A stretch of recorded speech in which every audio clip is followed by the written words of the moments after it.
السلام عليكم ورحمة الله تعالى وبركاته. مرحبا بكم مرة أخرى مع مليكة شانيل، وإليكم عرض لملابس جميلة جدا من المغرب. صورتها وأنا في المغرب وأخذنا منها ألوان كثيرة، فمثلا هي ألوان كثيرة وجميلة. فملابس هذا الأخضر جميل جدا، لون أخضر بارد يعني بيستاش، وكذلك هناك اللون الأسود يزينه هذه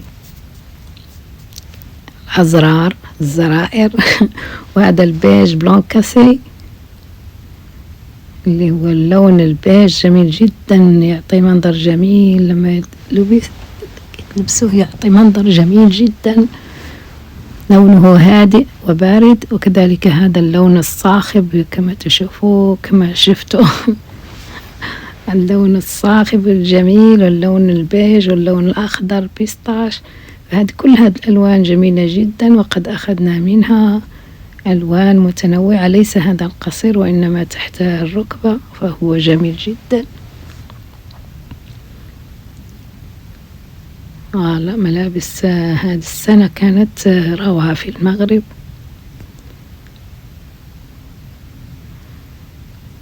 الأسود جميل جميل جميل جدا، مزين بالزراير. وهذا البيج، اللون البيج بلون كاسي اللي هو قولوا له قهوي، بيج قهوة حليب. إذن وهذا الأحمر فيه ألوان وركي كلها جميلة، وأنا ثمن معقول جدا لو أخذناه. وريني في الركب، نشوف هذا.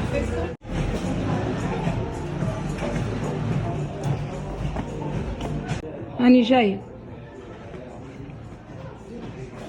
كامي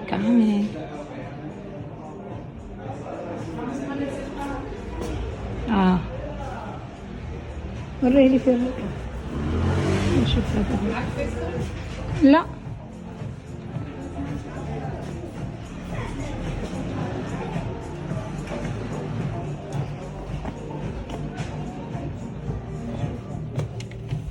شحال زوين هذا. خاصنا نشوفوا الطيبه اللي صغيره كنتجبد، هي كاين البيج وكاين الكحل هكا. شتي مش عارفه قداش يجي، وخصني يعطوني رايهم نكون معايا انا داولو. هو يجي طويل داك الباج زين باش نبيو. وعلاش صاحبي انا عاد نبات لها معهم داك الحانوت اخرين كنت نضرهم عليهم نوغلا على طيه الناس زعما وصافي. راني جايه كامي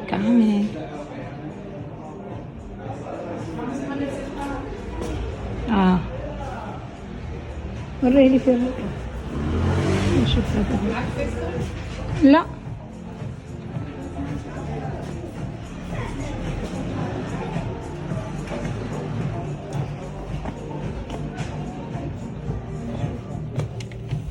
شحال زوين هذا. خاصنا نشوفوا الطيبه اللي صغيره كنتجبد، هي كاين البيج وكاين الكحل هكا. شتي